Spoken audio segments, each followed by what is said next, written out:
আসসালামু আলাইকুম রহমতুল্লাহ বরকাতুহু। একজন জানতে চেয়েছে অন্যের নারীর চুল লাগানো যাবে কিনা বা এটি জায়েজ কিনা। অত্যন্ত গুরুত্বপূর্ণ চমৎকার একটি বিষয়। আমরা জানি অনেক নারী নিজের চুলকে বড় দেখানোর জন্য, চুল বড় এটি বোঝানোর জন্য অন্যের চুল লাগিয়ে দেয়। আসলে এটি শরীয়তে জায়েজ নাকি? আমরা যদি রাসূল কারীম সাল্লাল্লাহু আলাইহি ওয়াসাল্লামের হাদিসগুলো দেখি, বিশেষ করে সহিহ বুখারী 5933 নম্বর বর্ণনা এসেছে, আল্লাহু ওয়াসিলাতা ওয়াল মুস্তাসিল। রাসূল কারীম সাল্লাল্লাহু আলাইহি ওয়াসাল্লাম ওই সকল নারীদেরকে অভিশাপ দিয়েছে যারা নিজের চুল অন্যকে লাগিয়ে দেয়, নিজেরা অন্যের চুল লাগিয়ে।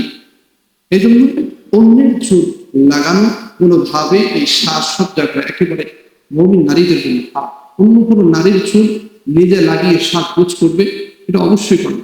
অনেক সময় এমনও হয় যে নারীর বিবাহের জন্য আসে, অনেক সময় পুরুষরা বড় চুল পছন্দ করে, সেক্ষেত্রে অন্যের চুল লাগিয়ে চুলটাকে বড় করে, এটাও কিন্তু কোনোভাবে ধোঁকাবাজি প্রতারণার মধ্যে পড়ে। এই জন্য আমরা অন্যের চুল ব্যবহার করি। তবে আউদাউসের মধ্যে আরেকটি বর্ণনা এসেছে, যে হাদিসের মধ্যে আসছে যে রেশমি অথবা কৃত্রিম কোনো বিষয় দিয়ে যদি চুল তৈরি করা বা কোনো পশম দিয়ে যদি চুল তৈরি করা হয়, সে চুল যদি ব্যবহার করা হয়, এটা কোনো সমস্যা নেই। সামান্য কথা হলো মানুষের চুল ব্যবহার করা যাবে না, তবে কৃত্রিম যেভাবে পশম দিয়ে তৈরি করা যদি চুল হয়, অবশ্যই সেটা যদি ব্যবহার করতে চাই ব্যবহার করা জায়েজ।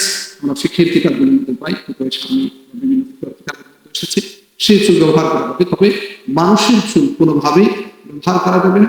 আল্লাহ তাআলা আমাদের সকলকে, আমাদের মা বোনদের এই সকল জরুরি মাসআলা মাসাইলগুলো ঘরে ঘরে পৌঁছানোর এবং সকল মা বোনদের জানার সেই তৌফিক দান করুন। আসসালামু আলাইকুম ওয়া রাহমাতুল্লাহি